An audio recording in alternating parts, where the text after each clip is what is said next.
Options trading की दुनिया में एक बहुत ही दिलचस्प चीज होती है जिसे कहते हैं जीरो टू हीरो ट्रेड।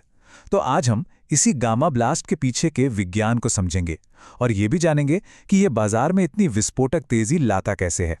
तो सवाल यही उठता है, एक्सपायरी वाले दिन आखिर ऐसा क्या होता है कि एक ऑप्शन जिसकी वैल्यू लगभग जीरो हो चुकी है वो अचानक से कई गुना बढ़ जाती है? क्या ये सिर्फ किस्मत का खेल है, एक जुआ, या फिर इसके पीछे कोई लॉजिक है जिसे समझा जा सकता है? और देखिए, यही इसकी कड़वी सच्चाई भी है। कम पैसों से एक बड़ा जैकपॉट लगाने का लालच बहुत से ट्रेडर्स को अपनी ओर खींचता है, लेकिन हकीकत में कुछ ही लोग कमा पाते हैं, जबकि ज्यादातर लोग अपना पैसा इसमें गंवा देते हैं। तो इस पूरी पहेली को सुलझाने के लिए हमें दो बहुत ही जरूरी किरदारों को समझना होगा। एक है डेल्टा और दूसरा है गामा। यही वो दो सुराग हैं जो हमें इस गामा ब्लास्ट के राज तक लेकर जाएंगे। तो चलिए एक एक करके इन्हें समझते हैं। तो हमारा पहला सुराग है डेल्टा। आइए देखते हैं कि आखिर ये है क्या। देखिए, बिल्कुल सीधे और सरल शब्दों में कहें तो डेल्टा हमें बस ये बताता है कि अगर स्टॉक या इंडेक्स एक पॉइंट मूव करता है तो हमारे ऑप्शन का प्रीमियम कितनी तेजी से बदलेगा। आप इसे अपने ऑप्शन की स्पीड भी मान सकते हैं। इसको एक उदाहरण से समझते हैं। मान लीजिए निफ्टी 100 पॉइंट ऊपर जाता है और हमारे पास जो कॉल ऑप्शन है उसका डेल्टा है 0.50। तो इसका सीधा सा मतलब है कि ऑप्शन का प्रीमियम 50 पॉइंट बढ़ जाएगा। बस इतना सिंपल सा गणित है। लेकिन यहां एक सवाल है, क्या ये डेल्टा की वैल्यू हमेशा एक जैसी, मतलब फिक्स्ड रहती है? अगर ऐसा होता तो कहानी बहुत सीधी होती, पर असल में ऐसा है नहीं। तो फिर वो कौन सी चीज है जो डेल्टा को भी बदल देती है? और बस यहीं पर एंट्री होती है हमारे दूसरे किरदार की, गामा। ये वो छिपी हुई ताकत है जो इस पूरी कहानी का असली गेम चेंजर है। ये रफ्तार को तूफान में बदल देता है।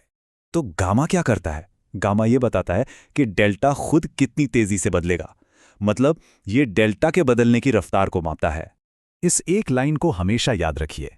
अगर डेल्टा किसी गाड़ी की स्पीड है तो गामा उस गाड़ी का एक्सेलरेटर है। यही वो ताकत है जो एक सामान्य सी चाल को एक विस्फोटक धमाके में तब्दील कर देती है। लेकिन एक बात और, गामा की ये ताकत हर जगह एक जैसी नहीं होती। ये सबसे ज्यादा शक्तिशाली होता है एट द मनी ऑप्शंस के पास, यानी जहां स्ट्राइक प्राइस और स्पॉट प्राइस लगभग एक हो जाते हैं। तो ठीक है, अब हमारे पास दोनों सुराग हैं, डेल्टा और गामा। अब वक्त आ गया है कि इन दोनों को एक साथ जोड़कर देखें और इस जीरो टू हीरो ट्रेड के राज से पर्दा उठाएं। जरा सीन को इमेजिन कीजिए। एक्सपायरी का दिन है, मार्केट बंद होने में बस कुछ ही घंटे बचे हैं, माहौल में टेंशन है, हर एक मिनट कीमती है। तभी एक out of the money option, जिसका प्रीमियम लगभग जीरो हो चुका है, उसमें अचानक से हलचल होती है। स्पॉट प्राइस तेजी से उस ऑप्शन की स्ट्राइक प्राइस की तरफ भागता है और जैसे ही वो ऑप्शन एट द मनी के करीब पहुंचता है, गामा में एक जबरदस्त विस्फोट होता है। याद है ना, गामा सबसे ज्यादा ताकतवर वही होता है। बस यही वो ट्रिगर पॉइंट है और इसी को कहते हैं गामा ब्लास्ट। गामा के इस धमाके से डेल्टा रॉकेट की स्पीड से भागता है और जो ऑप्शन कुछ देर पहले 10 रुपए का था वो पलक झपकते ही 100 रुपए के पार निकल जाता है। और ये जो ब्लास्ट होता है ना, ये इतनी तेजी से होता है कि इसे पकड़ पाना लगभग नामुमकिन सा हो जाता है। तो अब जब ये समझ आ गया है कि ये होता कैसे है, तो अगला सवाल ये है कि क्या इसे ट्रेड किया जा सकता है? तो चलिए अब इसकी रणनीति और उससे जुड़ी कुछ कड़वी सच्चाइयों पर भी नजर डालते हैं। एक संभावित स्ट्रैटेजी ये हो सकती है कि चार्ट को एनालाइज करके एक ब्रेकआउट का अंदाजा लगाया जाए। फिर स्ट्राइक प्राइस के पास वाला एक सस्ता, थोड़ा out of the money option खरीद लिया जाए। अगर एनालिसिस सही बैठ गया तो गामा ब्लास्ट से अच्छा मुनाफा हो सकता है। लेकिन अब आती है वो कड़वी सच्चाई। इस तरह के ट्रेड में सफल होने की संभावना बहुत ही कम होती है। ये एक बेहद जोखिम भरा खेल है। देखिए, यहां सबसे जरूरी बात है रिस्क मैनेजमेंट। अपनी पूरी ट्रेडिंग कैपिटल को कभी भी एक जीरो टू हीरो ट्रेड में नहीं झोंकना चाहिए।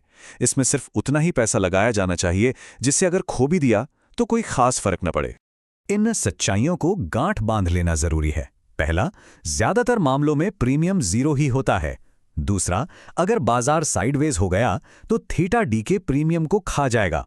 तीसरा, बहुत दूर के ऑप्शन खरीदना एक जाल है। और आखिरी, तेजी देखकर ट्रेड में कूदने का मतलब अक्सर नुकसान ही होता है। तो अब यह रहस्य सुलझ चुका है। ये कोई जुआ नहीं है, बल्कि ये गणित और बाजार की ताकतों का एक शक्तिशाली खेल है जिसकी चाबी गामा के पास है। अब इसके पीछे का विज्ञान सबके सामने है। सवाल बस ये है, क्या ये एक ऐसा कैलकुलेटेड रिस्क है जिसे लेने की तैयारी है? ये फैसला हर किसी को खुद करना होगा।